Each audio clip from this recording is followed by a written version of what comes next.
This video is sponsored by War Thunder. 2026 will mark the return of a formidable engine manufacturer, one that not only dominated Formula 1, but effectively carried the sport on its back for the best part of a decade. This is the story of Ford's surprisingly deep history with Formula 1. Ford's first foray into F1 was the hugely successful DFV V8. It powered 12 drivers to world championships and in its 21-year lifespan racked up more wins than any other engine in history. No analysis of this success is complete without the acknowledgement of two vital individuals, Mike Costin and Keith Duckworth. Born in Lancashire and educated at Imperial College London, Duckworth's engineering know-how earned him a place at the famed Lotus Squad in 1955, where he became fast friends with Costin, who had joined 2 years earlier. However, Duckworth's tenure at Lotus didn't last very long. A falling out with team boss Colin Chapman prompted him to leave after just 8 months. Costin followed suit after his contract with Lotus expired in 1958, and when the pair reunited, they founded engine manufacturer Cosworth. Get it? Costin, Duckworth.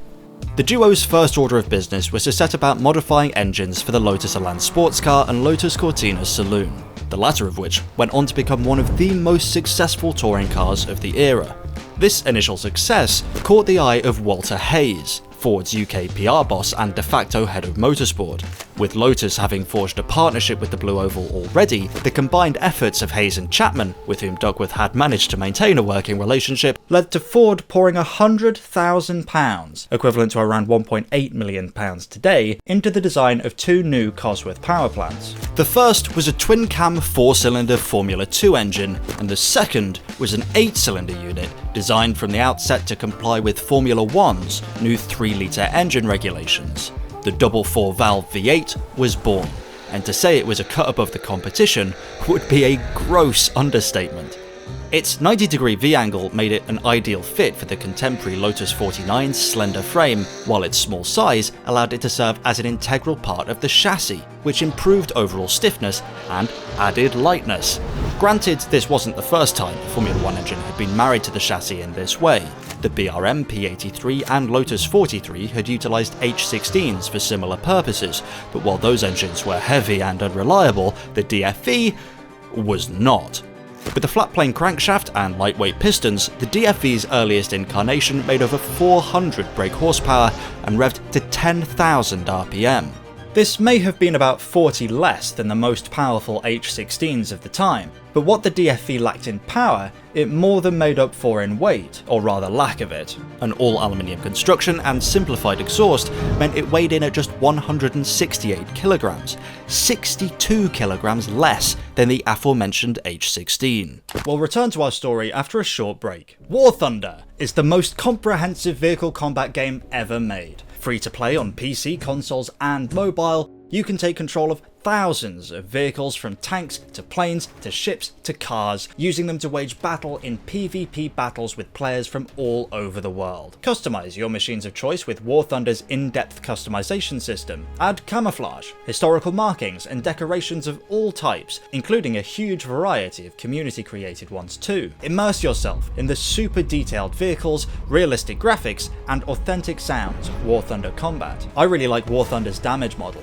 Every vehicle is modelled down to individual components, making sure the spell isn't broken by a dodgy hitbox or unrealistic damage. So join over 95 million players across PC, console and mobile in breathtaking battle with War Thunder. New players, and those that haven't played in the last 6 months, should use my links in the description to get a massive bonus pack, including the exclusive vehicle decorator Eagle of Valor, 100,000 Silver Lions, and 7 days of premium. This is available for a limited time and only on PC and console. Thanks to War Thunder for sponsoring this section of the video. Now, back to the story.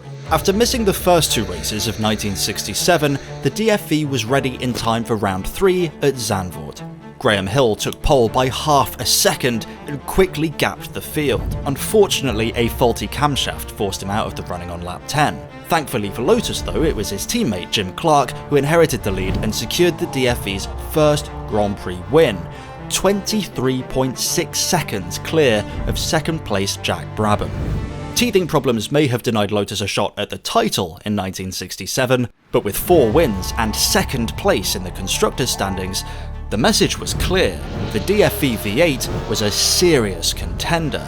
Cosworth were quick to capitalise on this success and, much to Chapman's disdain, began selling their engines to rival teams.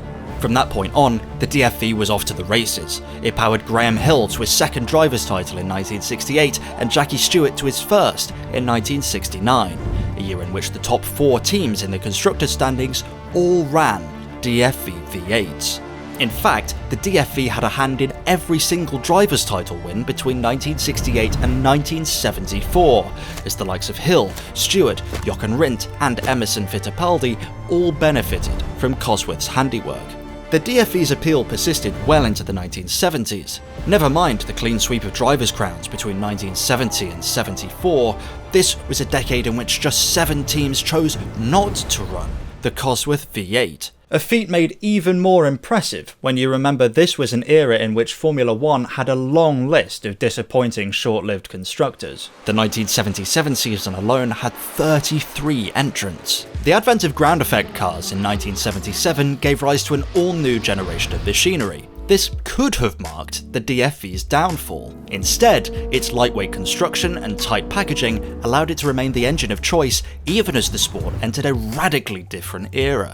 The new aerodynamic formula relied on Venturi tunnels to create downforce. The design of the tunnels promoted faster airflow underneath the car, creating an area of low pressure, sucking the cars to the ground. Incorporating these voids into the floor, though, left less space for the engine and transmission. As a result, narrower engines, which allowed more room for optimal aerodynamic surfaces, became more desirable. In contrast to Brabham, for example, whose bulky Alfa Romeo Flat 12 led to a catalogue of packaging problems, the diminutive DFV was practically tailor-made for the new regulations. The combination of advanced aerodynamics and Cosworth power meant that Lotus had the car to beat in 1978. The Lotus 78 allowed Mario Andretti to take 6 wins from 16 races en route to the World Championship. Over a decade on from its debut, the DFV was still a force to be reckoned with. However, all good things must come to an end, and as turbocharging gained momentum in the early 1980s, the DFV's powers began to wane. That said, the aging V8 did manage a final constructors' crown for Williams in 1981, and a last driver's title for Keke Rosberg in 1982. By the time the DFV finally bowed out in 1988, it had racked up 12 drivers' titles, 10 constructors' championships and 155 race wins, enough to make it by far and away the most successful engine in Formula 1 history. With engine regulations now tighter than ever and constant advancement necessary, it's unlikely these achievements will ever be outdone. The DFV may have been shelved, but Cosworth wanted more, and promptly set about developing a follow-up. Designed by Jeff Goddard, the 3.5-litre naturally aspirated HB V8 had a narrower V-angle, and produced over 630 horsepower at the crank. Around 230 more than the DFV. It took its maiden win at the 1989 Japanese Grand Prix in the back of Alessandro Nannini's Benetton, and served as the bedrock of an unlikely partnership between Ford and McLaren in 1993, the year Ayrton Senna went toe-to-toe with the technically superior Williams FW15Cs of Alain Prost and Damon Hill. But with just 11 wins and no title success to speak of, the HB simply couldn't match the dizzying heights of its predecessor. Needless to say, Cosworth desperately wanted a hit for 1994. Another brainchild of Jeff Goddard, the EC was a dry sump V8 that revved to 14,500 RPM, and was more than a match for established stars Renault and Ferrari. Allied to Michael Schumacher and the Benetton B194, Cosworth's 740 horsepower EC powered the German to the first of his 7 drivers' championships in 1994, and was perhaps the least controversial aspect of that now infamous Benetton. After that though, wins were harder to come by. But that didn't stop Ford from ramping up its involvement in the form of not 1, but 2 high-profile projects. The first involved Sir Jackie Stewart, who secured Ford's backing as an engine supplier for his self-titled Stewart Grand Prix team in 1997. Having relied on the DFV for all 3 of his world titles, this was something of a full-circle moment. The power plant in question was the VJ Zetec R, an all-aluminium V10 that was as potent as it was fragile.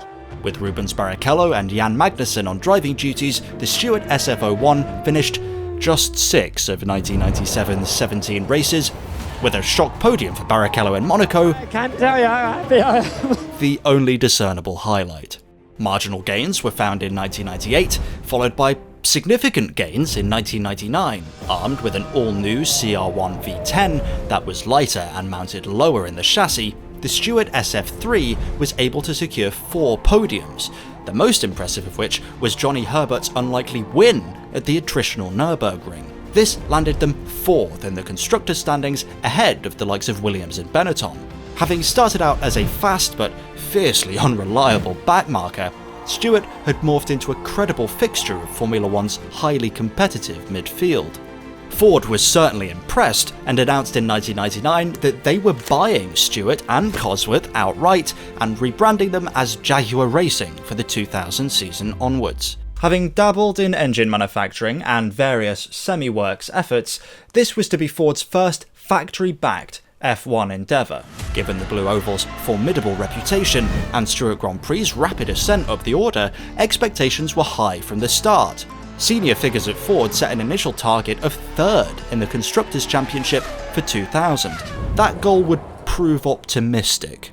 Despite the abundant resources and promising momentum, the Jaguar F1 project soon devolved into a discordant mess. Numerous factors played into this, but ultimately it was Ford who had to take most of the blame. In the words of Gary Anderson, the team's technical director who left at the end of 2000, the Ford Motor Company did not understand the day-to-day running of a Formula One team. Despite this, there was near constant interference, with employees repeatedly being told to, quote, do things the Ford way or risk being replaced. An approach that, although effective when running a major car manufacturer, apparently, was ill-suited to a Formula One outfit. Investment was always a point of concern. Bobby Rahal was team principal in 2001 and recalls having to weather stiff opposition every time he asked for additional funding. A common characteristic of most successful Formula One teams is stable leadership and alignment amongst those at the top. However, Ford's penny-pinching and obsession with corporate compliance led to a revolving door of team personnel. These included Neil Ressler, Ford's chief technical officer, who left after just 1 season, and Steve Nichols, who left the role of technical director at the end of 2003. Team principal Gary Anderson departed at the end of 2000 and was replaced by Bobby Rahal, who was ousted at the end of 2001. He was replaced by Niki Lauda, who himself left the team in 2002. All this stands in stark contrast to what Stewart Grand Prix had been, where Sir Jackie Stewart and his son Paul were firmly in command. Jaguar Racing's ever-changing management led to near constant instability. With a conveyor belt of leaders, all of whom were hindered by Ford's constant intervention, it's easy to see why Jaguar Racing was never able to find its feet as a competitive outfit. Respite could have come in the form of legendary designer Adrian Newey, who very nearly joined the team in 2001. Disillusioned with life at McLaren, thanks in part to an incoming pay cut, Newey was persuaded by Rahal to join the fresh-faced Jaguar project and went so far as to sign a letter of intent, not a full contract mind you, stating that he'd joined the team. They should honour it unless the parties agree to end it or change it. It happens to all of us. He changed his mind. However, McLaren eventually complied with Newey's demands, which caused him to go back on this decision the day before Jaguar put out a press release announcing his arrival. Legal proceedings ensued, but ultimately Jaguar missed out on Newey, a signing that could have been at least a step in the right direction. But with Newey out of the picture, the management in flux, and an ever-tightening budget, the resulting cars were, unsurprisingly, shit. The team's first effort, the Jaguar R1, failed to live up to expectations. The diffuser didn't work properly for a start, and the gearbox was plagued by problems, often acting up under braking. As a result, the team scored just 4 points and were left languishing down in 9th place in the Constructors' Championship. Its successor, the creatively named R2, was far more reliable, but lacked overall downforce, as changes to the underbody did little to reduce instability. A podium for Eddie Irvine at the 2001 Monaco Grand Prix was the only highlight, as Jaguar salvaged 8th in the Constructors' standings. Their 2002 challenger, the R3, was a step in the wrong direction, So much so that Jaguar genuinely considered reverting back to the 2001 car. Chronic unreliability and persistent downforce issues meant Eddie Irvine and Pedro de la Rosa recorded 19 DNFs between them. At least the Spaniard is near the top of one official chart, but unfortunately, it's the list of non-classified finishers. The powerful Cosworth CR3 V10 proved to be the only redeeming quality of the car and allowed Irvine to claim a podium at Monza, one that elevated Jaguar to 7th in the constructors' race, but did little to improve morale. Nor did an unfortunate incident that befell Pedro de la Rosa at that year's US Grand Prix. Having retired from the race with a fiery engine failure, de la Rosa got out of his car and was advised by a marshal to jump over a nearby barrier. Unfortunately, that marshal failed to let de la Rosa know there was a river on the other side of that barrier. He'd effectively directed him straight into the drink. Went into the river, I mean, they should have told me, you know. For 2003, Jaguar produced what would turn out to be its best car, the R4.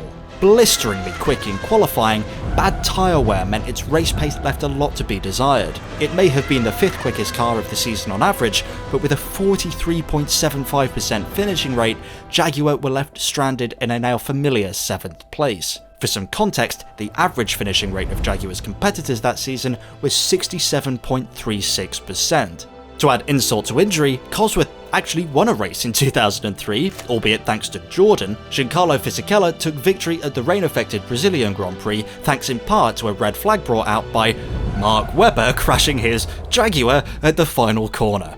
Despite the letdown, hopes were high for 2004 as Jaguar opted for an evolution of its 2003 Challenger. However, the perennial downforce problems returned, and Jaguar plummeted down the pecking order, only managing a best finish of 6th in Germany and another 7th place in the overall standings.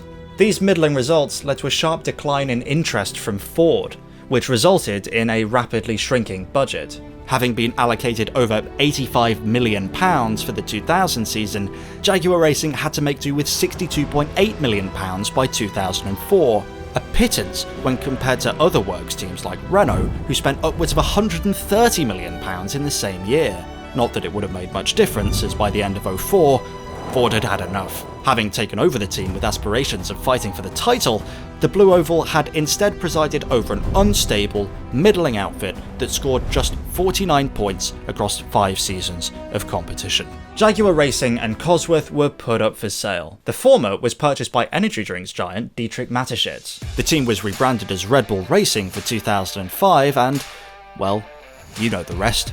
In a way, it's fitting that Ford has chosen Red Bull, the current incarnation of the team it once sold, as its point of re-entry into Formula 1. In contrast to their Jaguar project, Ford has no desire to buy the team outright, that we know of, but rather serve as a strategic and technical partner going forward.